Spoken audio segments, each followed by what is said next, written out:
Mä kuulen näppäilyn, katu soittaa ja romania harmoniikka ujeltaa vihuuli harpui. Jokaisen feissarin tarjouksen tarttuun Wayne sit paljon kartuu ojenna hukkuville varpui. Pitäis tehdä vähän jotain konkreettista, oikeuttaa mun olemista. Lomat pallu, rahat pallo pokerissa.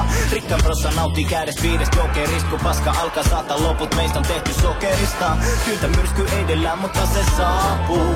Viihteellisen rauhoittavan kaapuun. Puettuna kaulusarvo papereilla tuettuna. Paaluu kun palmu oksii ja kun se astuu tärähtää.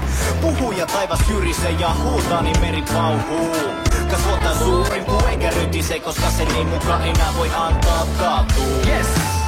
Mä huuan mayday, ne kerro kaikkea, ei käännä toisen posken, ne vaan vaikenee. Se ei oo ok, selvitystä koko, levitään mä vajereita halpakaupan jono. Mä huuan mayday, ne kerro kaikkea, ei käännä toisen posken, ne vaan vaikenee. Se ei oo ok, selvitystä koko, levitään mä vajereita halpakaupan jono. Se on 6 ylös. 7 asiaa arkisi. Rikidi menee 6-0 masinaan. Mä tarvisin kai jonkun, joka tietää jonkun, joka ihan kevyesti pystyy hankkiin.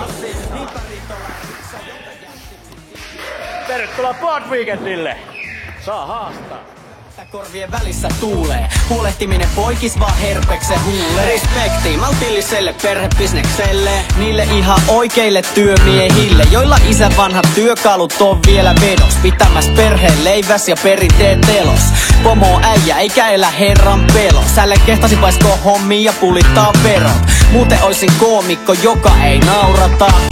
Ellei jopa duunari, jota ei lauta. Mayday, ne kerro kaikkea, ei käännä toisen posken, ne vaan vaikenee.